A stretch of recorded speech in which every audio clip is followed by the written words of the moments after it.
mark the Hilula of Sir Menasseh Meyer.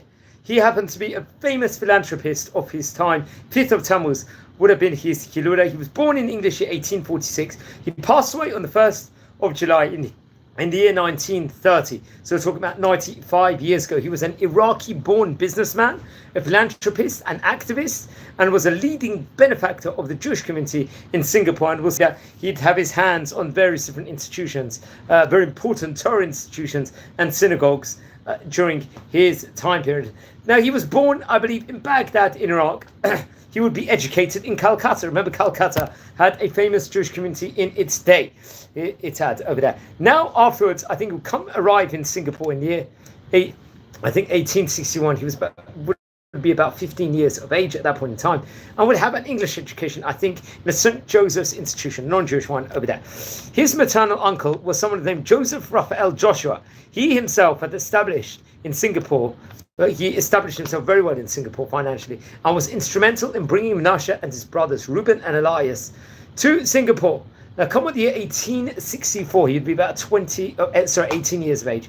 He would return to Calcutta to work with his uncle in business, as well as learning languages, predominantly Hebrew and also Arabic.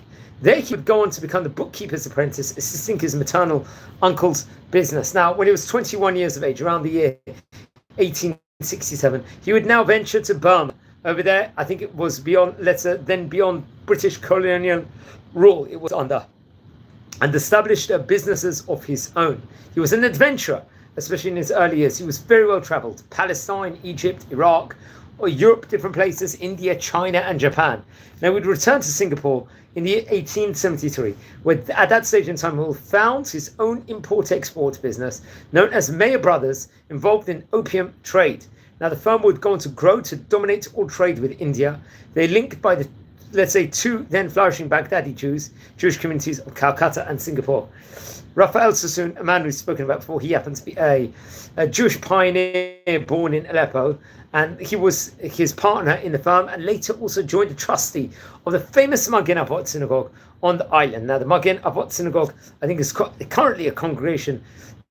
I think now that time period, I think it was actually formed in the year 1878, and it's currently under leadership of Rabbi Mordechai Abergel. And very much it was in 1831 when really the Sephardi community, Mizrahi community of merchants from modern day Iraq and Iran came to trade over there. That's when it was established. So he was a founder, Menasseh Meyer was, of this famous synagogue, let's just say, in the vicinity, which is interesting enough. Okay, let's continue. So he would then become a major tycoon, a philanthropist. In his lifetime, he was, let's say, a recognized leader of the Baghdadi Jewish community in Singapore. Having initially built his fortune in opium, he expanded into real estate and further his fortune in property in booming colonial settlement of Singapore after the trade war ceased. He was to build the first block of flats, I believe, in the city. Now, he would go on to he would both build and have in his possession of many of the most iconic buildings of the city, such as Adelphi Hotel in Coleman Street and CV Hotel in Cantog.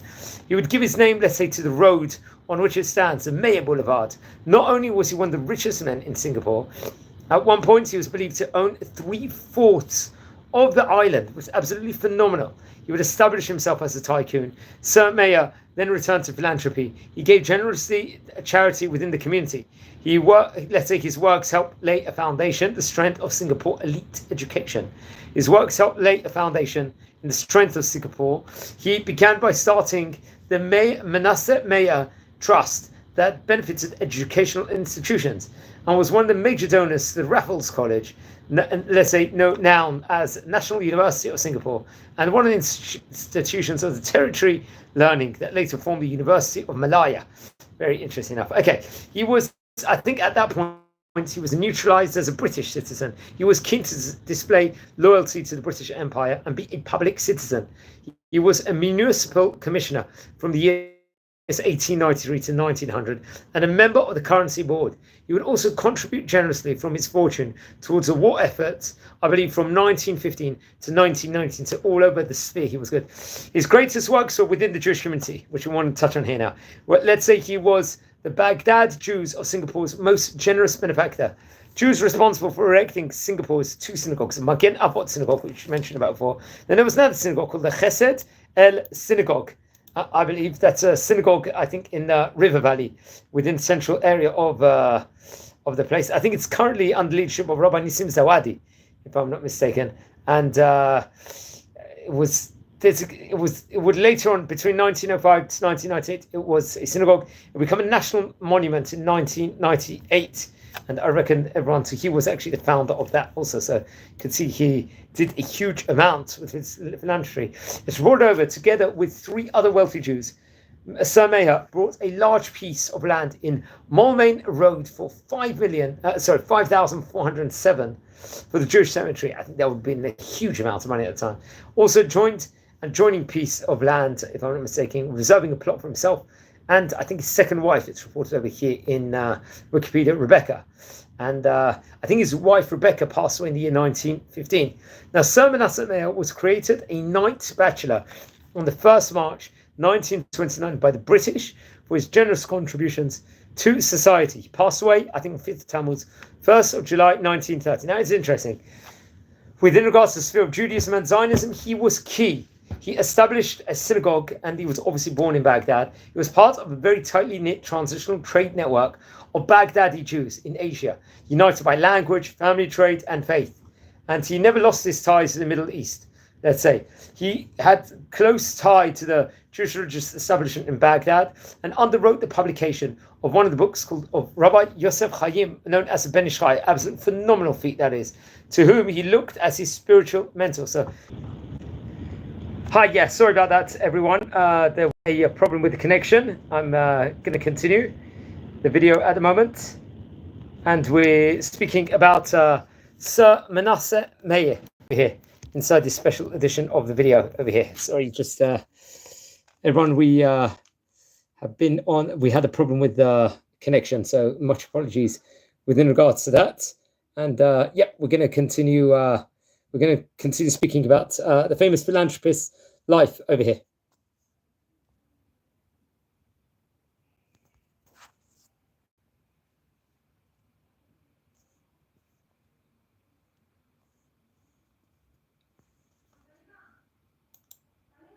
Yeah, hold on a minute. Just there's been a problem. Yeah, and we're actually going into Iran over here. Great rabbi from the Mashhad area of Iran. His name was Rabbi Shlomo Mashiach.